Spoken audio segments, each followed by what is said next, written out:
Salut à tous, on se retrouve aujourd'hui pour parler du FC Barcelone en ce mardi 28 octobre et on commence directement avec la Liga parce qu'hier il y avait encore une rencontre de Liga, tiens l'Atlético s'est imposé 2-0 du côté du Betis, du coup tous les matchs ont été joués de cette 10e journée, on sait que le Barça s'est incliné cet avant-hier lors du Classico 2-1 contre le Real Madrid au classement les gars après 10 matchs joués, donc le Barça est actuellement 2e de cette Liga, 22 points pris sur 30 possibles, vu que c'est la 10e journée, donc 8 points qu'on laissé passer entre les doigts, on va dire, des joueurs du FC Barcelone sur ce début de saison. Donc voilà, le Barça 5 points de retard sur le Real Madrid et 2 points d'avance sur Villarreal, actuellement trop rapide bien sûr lors de l'entraînement.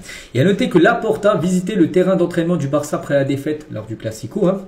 Au moment où il est arrivé, la plupart des joueurs étaient déjà partis, c'était déjà rentrés chez eux.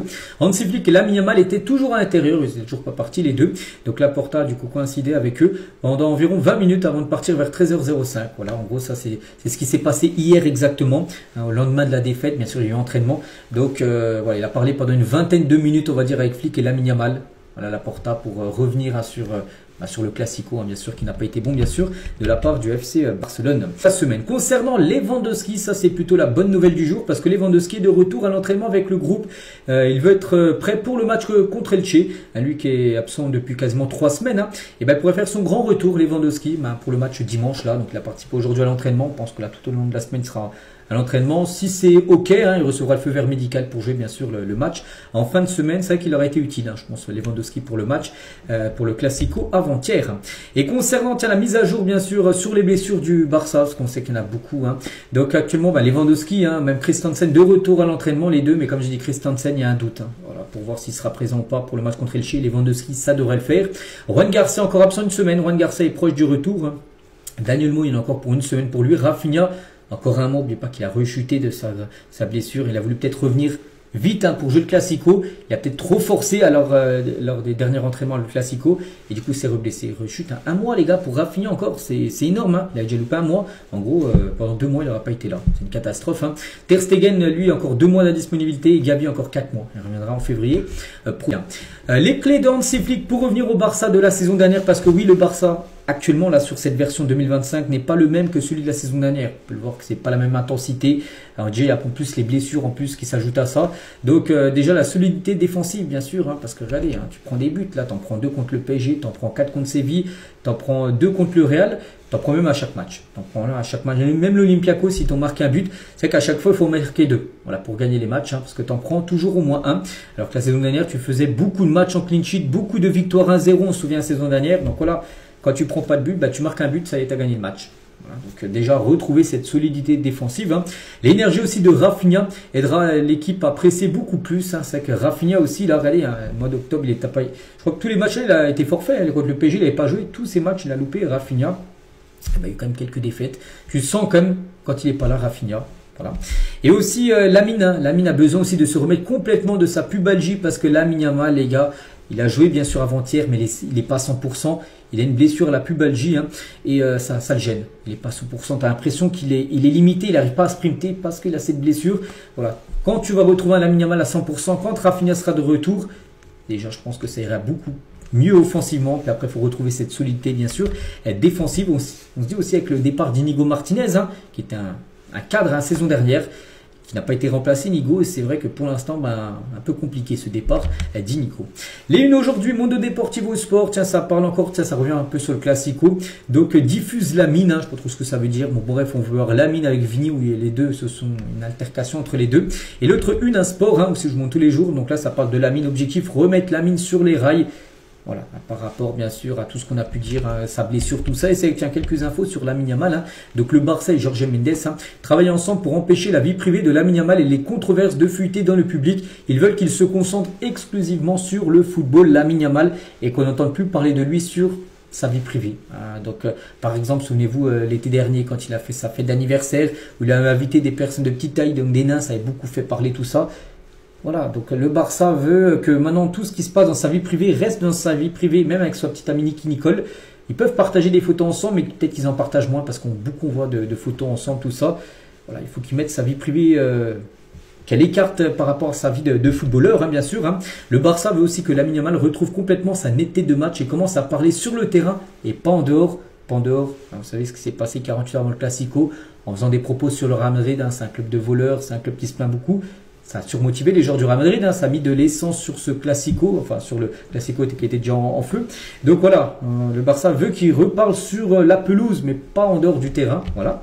Le Barça pense aussi que Lamine Yamal a été trop sous les projecteurs des médias ces derniers temps. C'est vrai parce que maintenant, les gars, c'est plus une star du football. Lamine Yamal, c'est une méga star. Pour moi, je le mets dans le même cercle des méga stars du football, les Lionel Messi, les Cristiano Ronaldo, les Kylian Mbappé, les Neymar, voilà ces joueurs qui sont des méga stars du foot. Lamine Yamal, je me mets dans ce noyau-là de joueurs. C'est pour ça que maintenant tout ce qu'il fait est scruté de très près par la presse et c'est pour ça que le Barça pense qu'il a été trop sous les projecteurs des médias et qu'il faut qu'il se reconcentre bien sûr sur son football. Hein. Lorsqu'Hansi Flick aussi a mentionné les égos dans le vestiaire, il faisait également référence à Lamine Yamal. Hein. Hansi Flick pense que Lamine est exceptionnel, mais il devrait se concentrer que sur le football. Et que voilà, ce qu'il y a à côté, sa vie privée, et ben ça fuite moins sur sur le net, tout ça, hein, vous avez compris. Hein. Et le Barça, c'est que Lamine Yamal n'est pas en forme hein, aussi, donc ça aussi qu'il soit mieux médiatisé aussi et qu'il soit aussi remis de sa pubalgie qu'on a parlé tout à l'heure, les gars. Cela lui donne toujours du fil à retordre sur le terrain. Regardez la preuve, les gars. Le Barça confirme que Lamine Yamal souffre toujours d'une gêne pubienne. Hein. Donc pendant le Classico, il a dû s'arrêter et s'étirer à plusieurs reprises parce qu'il avait mal, en gros, à cette pubalgie. Donc voilà. Voilà, il faut retrouver la meilleure version de Lamine Yamal, qui actuellement, on va dire, un petit peu en perdition, mais bon, parce qu'il y a une blessure aussi, parce qu'il a parlé aussi, parce qu'il fait des déclarations qu'il ne devrait pas faire, bien évidemment. Hein. Et les membres du conseil d'administration du Barça ont appris que certains joueurs du Real Madrid avaient demandé à jouer sur l'aile gauche, hein, le côté de Lamine Yamal, juste pour pouvoir faire une faute sur Lamine Yamal en permanence. Voilà, même les joueurs du Real Madrid, les gars, ils étaient tellement motivés. Par rapport aux propos de Lamine, il y en a qui voulaient jouer sur le côté gauche pour être dans le couloir pour lui mettre des coups en gros Lamine Yamal par rapport à ses propos. Donc c'est pour ça, autant rien dire, tu dis rien avant le match, voilà, et après tu fais ton match. Et c'est là vraiment où il est fort Lamine Yamal, c'est sur le terrain, pas en dehors bien sûr, hein, avec tous ses propos. Et on apprend aussi aujourd'hui, hein, vu que comme j'ai dit, hein, dans les médias, ben, voilà, sa vie est scrutée, qu'il va acheter une nouvelle maison. Donc il va acheter l'ancienne maison de Piqué et Shakira, estimée à 11 millions d'euros. Donc bon, elle est située, désolé, dans la banlieue de Barcelone, un quartier très sécurisé. Regardez, hein, tout ce qu'il y a, 7 chambres, hein, bien sûr. Donc ce sera une grosse villa avec 2 maisons juste à côté. Ça coûte plus de 11 millions. Une salle de cinéma, une cave à vin, un studio d'enregistrement. L'objectif est de transformer une maison familiale en maison de sportifs d'élite ultra sécurisée. Voilà, Lamine, après, il peut se permettre d'acheter ça parce que maintenant, c'est l'un des joueurs les mieux payés au monde. Il est quand même le 10e avec son nouveau contrat là qu'il a signé. Et plus tous ses sponsors, il gagne maintenant beaucoup d'argent. Lamine Yamal. Et pour finir, tiens, avec Lamine Ibailano, ça c'est lui qui l'avait questionné pendant la Kings League. Hein, quand Lamine avait dit oui, voilà, le Real club de voleurs, tout ça.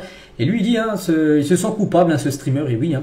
Après la polémique autour de Lamine Yamal, il a dit le chaos qui a éclaté autour de du Classico et dans tout le monde entier à cause de ce qu'il a dit. Lamine est en partie de ma faute. Hein. Pas besoin d'être très futé pour comprendre que les trucs du genre, tu parles beaucoup. Par exemple, Carvajal a dit tu parles beaucoup à Lamine Yamal. Vini Junior a dit tu parles beaucoup. Ben, sont dus à ce qui s'est passé à la Kings League, hein, bien sûr. Hein. Donc mon intention était de passer un bon moment avec Lamine Yamal. Je ne pensais pas que les propos de Lamine seraient sortis de leur contexte ou mal interprétés. Voilà, en gros, ils se sentent coupables, ça avec Ibailanos. Voilà. Bon, après, on a pu voir aussi que le Barça n'a pas été à la hauteur aussi du Classico. C'est pas que Lamine Yamal a parlé avant le match, les gars, que le Barça a perdu le match. Non, c'est aussi que l'équipe n'était pas à la hauteur de ce match. Hein. On a pu voir des joueurs très moyens. Concernant Chesney, en tout cas lui il a été à la hauteur. Regardez, Chesney en plus il figure dans l'équipe Marca de la semaine. Hein. Pourtant le Barça a quand même perdu, ils ont pris 2 buts, mais Chesney qui a réalisé un gros match, hein. Un arrêt sur un pénalty arrêté, puis même beaucoup d'arrêts dans le match. Hein, il fait partie du meilleur gardien. Enfin de l'équipe type dans le journal Marca voilà, de cette semaine. Hein. Et concernant Juan Garcia, parce qu'on sait qu'il est proche du retour, hein, et le Barça est optimiste quant au rétablissement de Juan Garcia. Il va se tester à l'entraînement cette semaine, mais les sensations sont bonnes. Hein. Il pourrait être disponible pour jouer peut-être contre Elche, comme on a parlé tout à l'heure. Hein. Il devrait être de retour dans une semaine, mais peut-être contre Elche, ça pourrait le faire. Mais le club ne prendra après aucun risque. Hein. On a pu voir qu'un risque avait peut-être été prêt avec Rafinha, reblessé un mois. Lui, il n'y aura pas de risque pris, mais il pourra peut-être être dans le groupe. Peut-être qu'il sera peut-être remplaçant, on verra, mais voilà, il est proche du retour. Mais en tout cas, voilà, Chesney a en tout cas fait le taf. Hein. Enfin, au moins sur ce match-là contre le Real, il a quand même été à la hauteur. Sinon, le score peut être beaucoup plus lourd. On va parler de Rashford, les gars. Délivré 6 passes D cette saison, le plus grand nombre à Barcelone. Hein. Les 6 buts qu'il a créés l'ont été pour 5 joueurs différents. Voilà, donc félicitations bien sûr à Marcus Rashford. Hein. Il était décisif pour le but de Fermin Lopez, bien sûr, avec une passe D. Rashford. Et en parlant de ça de Fermin, hein, c'est lui qui a marqué lors du Classico. Donc il a eu 4 tirs dans le Classico, tous cadrés. Ça c'est une bonne nouvelle, il a tout cadré après seulement un but, hein, bien sûr, a été marqué. On va parler de Pedri, a besoin de plus de ses coéquipiers, il est bon, mais a besoin de soutien tout simplement. Pedri, en plus qu'après rouge, avec ça on a très peu parlé, les gars, du rouge comme de Pedri. Il sera suspendu déjà pour un match. On verra après combien de temps il sera suspendu. Mais déjà un match sûr contre Elche, il ne sera pas là. Et c'est vrai que voilà, ce journaliste dit que, en gros, il doit avoir plus de soutien de la part de